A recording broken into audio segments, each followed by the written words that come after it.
Hello, ഇന്നത്തെ യാത്ര എങ്ങോട്ടാണെന്നറിയോ?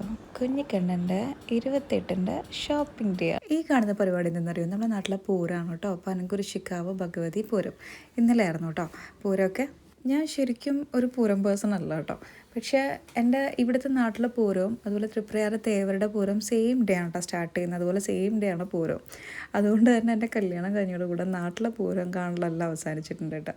പക്ഷേ ഇപ്രാവശ്യം എന്താണെന്നറിയില്ല, ഞാൻ നാട്ടിലുള്ളതുകൊണ്ട് ഒരു വേറൊരു ഫീലാണ്. അതായത് അമ്മായിമാർ വരും, മക്കൾ വരും, നല്ല രസമായിരുന്നു കേട്ടോ ഇപ്രാവശ്യം. അപ്പോൾ എനിക്ക് ഇപ്പോഴാണ് ആ ഒരു ഫീല് കിട്ടി തുടങ്ങിയത്. പണ്ടൊക്കെ കല്യാണം കഴിയുന്നതിന് മുന്നേ എന്ന് വെച്ച് കഴിഞ്ഞാൽ ആ ഒരു ഫീൽ കിട്ടിയിട്ടുണ്ടായില്ല. പക്ഷേ ഇപ്പോൾ കുറേ നാൾ കഴിഞ്ഞുകൊണ്ടാണെന്നറിയില്ല, ഇവരൊക്കെ എല്ലാവരും കൂടെ വന്നപ്പോൾ ഭയങ്കര രസമായിരുന്നു കേട്ടോ.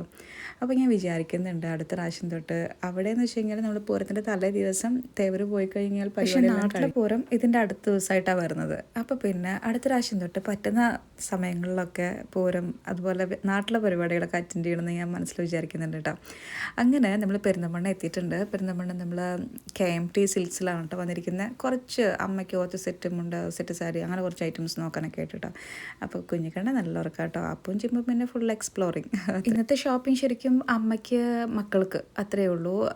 എനിക്ക് ഞാൻ ഓർഡർ വാങ്ങിച്ചിട്ടുണ്ടായിരുന്നു. ഓർണമെൻറ്റ്സ് ഒക്കെ ഞാൻ ഓർഡർ ചെയ്യുക ഓൺലൈനിൽ 2-3 പേജസ് എന്നൊക്കെ നോക്കി ഒക്കെ സെറ്റ് ചെയ്തിട്ടുണ്ടായിരുന്നു കേട്ടോ. വിൻചേട്ടനൊന്നും വാങ്ങിച്ചിട്ടില്ല. വിൻചേട്ടൻ്റെ സൈഡ് വിൻചേട്ടൻ തന്നെ വാങ്ങിക്കണം. ആക്ച്വലി ഡെലിവറി കഴിഞ്ഞിട്ട് അത്ര ദിവസം ആവാത്തതുകൊണ്ട് യാത്രയൊക്കെ ചെയ്യുക അതുപോലെ നടക്കുകയൊക്കെ ചെയ്യുമ്പോൾ ഭയങ്കര ബുദ്ധിമുട്ടൊക്കെ തോന്നുന്നുണ്ട് കേട്ടോ. പക്ഷേ എന്ത് ചെയ്യാനാ, നമ്മൾ വാങ്ങിക്കേണ്ടത് നമ്മൾ തന്നെ വാങ്ങിക്കണമല്ലോ. അങ്ങനെ അതൊക്കെ കഴിഞ്ഞപ്പോഴേക്കും ഉച്ച സമയമായി. അങ്ങനെ ഫുഡ് കഴിക്കാനായിട്ട് നമ്മൾ കെയർ ബാഗ്സിലാണ് കയറിയത്, ബൈപ്പാസിൻ്റെ അടുത്ത്. അങ്ങനെ അവിടുന്ന് ഫുഡൊക്കെ കഴിച്ചു. ലൈറ്റായിട്ടേ കഴിച്ചുള്ളൂ കേട്ടോ, ഹെവി ആയിട്ട് നല്ല ജസ്റ്റ് ലൈറ്റായിട്ട് കഴിച്ചു. പിന്നെ അത് കഴിഞ്ഞിട്ട് നമ്മൾ നേരെ മാർക്കറ്റ് സിറ്റിക്കാണ് കേട്ടോ പോയത്. പക്ഷെ അവിടെ നിന്നുള്ള വീഡിയോസ് ഒന്നും എടുക്കാൻ പറ്റിയിട്ടുണ്ടായില്ല. കാരണം അപ്പു അല്ല, കണ്ണനെ അമ്മ എടുത്തുകൊണ്ടിരിക്കുകയായിരുന്നു. ഒരാൾ ബേബീനെ എടുക്കാൻ തന്നെ വേണമല്ലോ.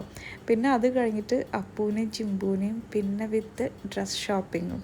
അയ്യോ, വെരി ഹെക്ടിക് ആയിരുന്നു കേട്ടോ. ഒരാളും കൂടി ഉണ്ടെന്നുണ്ടെങ്കിൽ എനിക്ക് അഡ്ജസ്റ്റ് ചെയ്യാമായിരുന്നു. പക്ഷേ 2 പേരും പിന്നെ ഡ്രസ്സ് എടുക്കലും കൂടെ ഭയങ്കര ബുദ്ധിമുട്ടാണ് കേട്ടോ. അതുകൊണ്ട് എനിക്ക് മാർക്കറ്റ് സിറ്റി പോയ ഒരു വീഡിയോ പോലും ചെയ്യാൻ പറ്റിയില്ല കേട്ടോ. പിന്നെ അത് കഴിഞ്ഞിട്ട് ഞാൻ ക്രിബീസിൽ കയറി, അതിൻ്റെ വീഡിയോ ഒന്നും എടുക്കാൻ പറ്റിയില്ല. അങ്ങനെ മക്കൾക്കുള്ളത് ഞാൻ മാർക്കറ്റ് സിറ്റി തന്നെ ഡ്രസ്സൊക്കെ എടുത്തു കേട്ടോ. അങ്ങനെ വലിയ കളക്ഷൻസ് ഒന്നും എടുക്കാൻ പറ്റിയില്ല. പക്ഷേ എന്താ ചെയ്യുക, പരിമിതികൾ.